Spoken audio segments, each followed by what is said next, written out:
warahmatullahi wabarakatuh. Halo sahabat hadis semuanya. Halo. Balik lagi di podcast Suara Sunnah.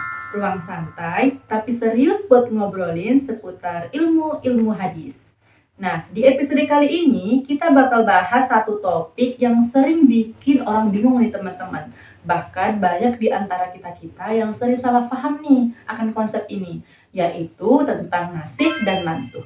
Kedengarannya memang agak berat ya teman-teman, tapi tenang aja. Kita bakal kupas dengan gaya-gaya santai sama kakak-kakak cantik kita sekarang ini. Jadi sebenarnya apa sih maksud dari nasikh dan mansukh itu? Dan kenapa ya kok bisa ada hukum yang diganti dengan hukum yang baru?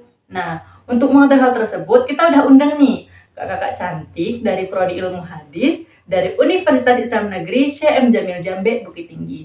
Yuk kita kenalan dulu. Sebelah kanan saya ada siapa ya? Saya Dea Nisa, biasa dipanggil Dea. Halo Kak Dea. Kemudian yang di samping saya? Halo, saya adalah Sally Agustin, dipanggil Sally. Halo Kak Sally. Kemudian yang terakhir ada Kak siapa nih? Halo, saya Sofia Tunajwa, biasa dipanggil dengan Sofia. Halo Kak Sofi. Jadi sekarang Kak Dea, Kak Sally, dan Kak Sofi akan memberikan kita wawasan dan membuat kita semakin paham akan nasikh dan mansukh. Nah, langsung aja ya teman-teman. Nah, pertama nih, aku mau tanya sama Kak Dea. Kak Dea, sebenarnya nasikh dan mansukh itu apa sih? Nah, di sini kita akan membahas apa itu nasikh dan mansukh. Jadi, nasikh itu bisa berarti menghilangkan, membatalkan, ataupun menukarkan.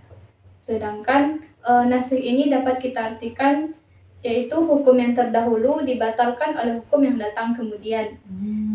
Jadi ulama berbeda pendapat dengan definisi nasikh ini antara ulama mutaqaddimin dan ulama mutakhirin. Emang bedanya apa tuh Kak?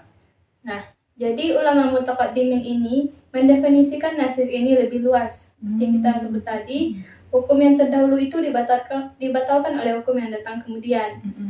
Sedangkan ulama mutakhirin ini mendefinisikan nasikh ini lebih sempit, yaitu mengangkat ketentuan hukum syar'i dengan berdasarkan dalil syar'i yang datang kemudian. Oh, jadi nasikh ini hukum yang datang kemudian ya, hukum yang baru lah gitu ya. Oke, jadi kalau mansukh apa tuh Kak? Nah, jadi mansukh itu kalau kita artikan yaitu suatu hal yang diganti. Jadi kalau kita definisikan lebih luas, mansukh itu berarti hukum syara' yang menempati posisi awal yang belum diubah dan belum diganti dengan hukum syara' yang datang kemudian. Jadi mansukh itu adalah hukum awal yang belum diganti. Jadi Kak, kalau mansukh nggak ada, berarti nasikh nggak ada dong, ya kan? Ya, betul. Oke. Jadi teman-teman, nasikh dan mansukh itu berarti nasikh ini hukum yang datang kemudian, sedangkan mansukh ini hukum yang awal. Nah, setelah datang nasikh ini berarti mansukh ini dihapus lalu diganti sama hukum yang baru. Oke, dari situ kita udah paham ya tentang nasikh dan mansukh. Nah, sekarang kita mau tanya lagi nih sama Kak Sally. Contohnya gimana sih Kak Sally? Jadi contohnya ini, dahulu ada hukum yang melarang bagi seorang wanita untuk berziarah kubur. Kenapa dilarang? Dikarenakan iman mereka dan akidah mereka itu tidak kuat. Karena jadi dulu belum kuat lah gitu ya? Iya, karena mereka ketika berziarah, mereka itu sering meraung-raung dan meratapi si mayat ini di atas kubur. Oh iya, saya pernah dengar tuh. Jadi datanglah Nabi, bahwasanya tuh Nabi takut karena akhirnya umatnya jatuh kepada kesyirikan atau mengikuti kebiasaan orang jahiliyah. Kemudian datanglah hukum baru, ini nasikh. Hukum ini membolehkan orang berziarah. Karena setelah iman umat Islam ini kuat, mengingat sudah kuat iman mereka, jadi Nabi menganjurkan untuk berziarah kubur. Biar apa tuh Kak? Tujuannya itu untuk mengingat manusia akan kematian dan mendorong kesadaran akan akhirat. Iya, betul. Jadi dulu itu ada hadis yang tidak membolehkan perempuan berziarah kubur karena akidah dan imannya belum kuat. Iya. Jadi setelah Islam kuat, Nabi membolehkan kita untuk ziarah kubur untuk mengingat kematiannya. Iya. Oke. Betul sekali. Oke. Jadi paham ya teman-teman, kita ambil dari contoh tentang ziarah kubur. Nah, sekarang kita mau tanya nih sama Kak Sophie. Ada nggak sih landasan dari nasi wan mansu ini? Ada. Dia itu terdapat di dalam Al-Quran, surah Al-Baqarah ayat 106. Bunyinya itu kayak gini. Bismillahirrahmanirrahim. Ma nansakh min ayatin aw nunsiha na'ti bi khairin minha aw misliha. Alam ta'lam annallaha ala kulli syai'in qadir. Yang artinya itu, ayat apa yang telah kami nasakh atau kami jadikan manusia lupa kepadanya, maka kami datangkan yang lebih baik daripadanya atau yang sepadan dengannya. Tidaklah engkau mengetahui bahwa Allah Maha Kuasa atas segala sesuatu. Nah, di sini ayat ini juga memiliki makna nih terkait daripada nasikh wa mansukh tadi. Yang pertama itu ayat tersebut Al-Baqarah ayat 106 merupakan dalil mengenai adanya nasikh wa mansukh terhadap Al-Quran dan juga hadis Nabi SAW yang telah ditetapkan oleh umat Islam pada masa sekarang ataupun masa dulu. Nah, yang kedua itu, ayat itu juga memberikan makna bahwa nasikh wa mansukh ini merupakan keringanan atau kemudahan dari Allah Subhanahu wa Ta'ala mengingat kondisi umatnya pada saat sekarang ini. Tentunya kan umat dulu itu tidak sama lah dengan umat sekarang ini. Nah, selanjutnya itu, hal ini juga menunjukkan kekuasaan Allah Subhanahu wa Ta'ala dalam mendidik umat Islam, bukan berarti secara semuanya satu kan, tapi juga dengan cara berturut-turut atau disebut dengan tadarruj. Begitu. Ya, benar-benar.